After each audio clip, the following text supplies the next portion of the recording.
Hi అండి, నమస్తే. నేను మీ తేజస్విని. ముందుగా నా ఛానల్ ఎవరైనా కొత్తగా చూస్తుంటే సబ్స్క్రైబ్ చేసుకోండి. అలాగే వీడియో చూసిన లైక్ చేసి షేర్ చేయండి. ఇవాళ వచ్చి బొంబాయి చట్నీ అండి. ఇది దోశలో కానీ పూరీ కానీ చపాతీలోకి కానీ సూపర్ టేస్టీగా ఉంటుంది. మా సైడ్ అయితే ఇది ఇలానే తింటామండి. చాలా రుచిగా ఉంటుంది. దీన్ని సాగని కూడా అంటారు కొంతమంది అయితే. లేట్ చేయకుండా ప్రాసెస్ అయితే స్టార్ట్ చేసేద్దాము. ముందుగా అయితే దీనికి పచ్చిమిర్చి ఒక 3 కట్ చేసుకుని, ఒక టమోటా, అలాగే ఒక ఆనియన్ కట్ చేసుకున్నది, కొద్ది కొత్తిమీర, కరివేపాకు కూడా పక్కన పెట్టేసుకుందాము. స్టవ్ ఆన్ చేసి గిన్నె పెట్టేసుకొని ఇందులోకి అయితే ఒక గరిటె దాకా ఆయిల్ వేసుకుందాం. ఆయిల్ బాగా వేడెక్కిన తర్వాత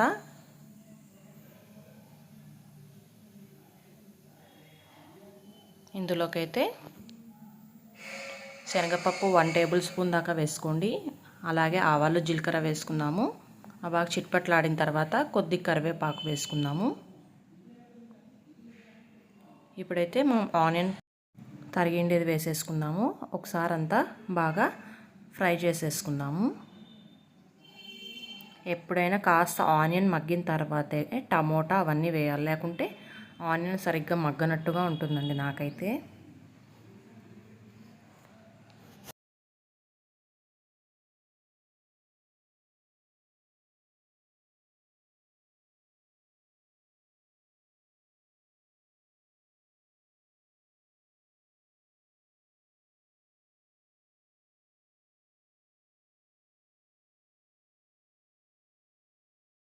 ఇప్పుడైతే టమోటా వేసుకుందాము. ఆనియన్ అయితే బాగా మగ్గిపోయింది. అలాగే పచ్చిమిర్చి కట్ చేసిండేటివి కూడా వేసేసుకుందాము. అన్నీ ఒకసారి బాగా వేపుకొని టమోటా కూడా సాఫ్ట్ అయ్యే వరకు బాగా మగ్గించుకుందాము.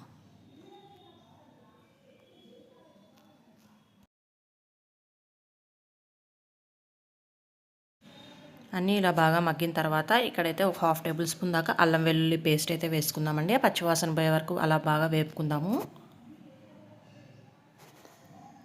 ఇక్కడైతే శనగపిండి అండి. ఇది ఎప్పుడు మేము ఆడిచ్చే పెట్టుకుంటాము. బజ్జీలకు కానీ ఏ రెసిపీ చేసినా కూడా ఇలా శనగపిండితో చేసుకుంటే టేస్ట్ చాలా బాగుంటుంది. ఒక 3-4 టేబుల్ స్పూన్ల దాకా అయితే శనగపిండి వేసేసుకున్నాను. ఈ స్పూన్ పెద్ద స్పూనే అండి. 1 టేబుల్ స్పూన్ దాకా సాల్ట్ అయితే యాడ్ చేసుకున్నాను. కొద్ది వాటర్ వేసుకుంటూ ఉండలు లేకోకుండా మనం శనగపిండిని అయితే బాగా మిక్స్ చేసేసుకుందాము.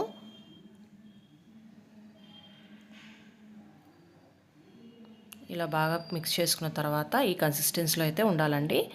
మన తర్వాత అంతా బాగా మగ్గిపోయింది. శనగపిండి కలుపుకున్నదంతా ఇందులోకి వేసుకొని మనకి ఎన్ని వాటర్ కావాలో అంత కన్సిస్టెన్సీలో అయితే వేసేసుకుందాము. ఒకసారి అంతా బాగా మిక్స్ చేసుకొని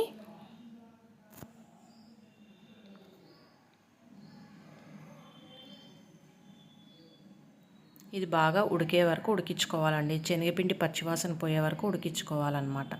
ఒక 5-10 నిమిషాల్లో అయితే ఉడికిపోతుంది. తరిగిన కొత్తిమీర కూడా జల్లేసుకుంటే మన టేస్టీ అయిన సాగైతే ప్రిపేర్ అయిపోయింది. ఫైనల్గా ఇందులోకైతే వేసుకోండి. సూపర్ టేస్టీగా ఉంటుంది, పుల్ల పుల్లగా. 1 టేబుల్ స్పూన్ దాకా అయితే నిమ్మరసం అయితే యాడ్ చేసేసుకుందాము. సాగులోకి అయితే వేసేసి కలిపేసుకుందాము. ఇలా ఉడికిచ్చేసుకుంటే మన టేస్ట్ అయిన సాగ్ అయితే ప్రిపేర్ అయిపోయింది. వీడియో చూసిన తర్వాత మర్చిపోకుండా లైక్ చేయండి, షేర్ చేయండి, ఛానల్ని సబ్స్క్రైబ్ చేయండి. Thank you so much for watching this video.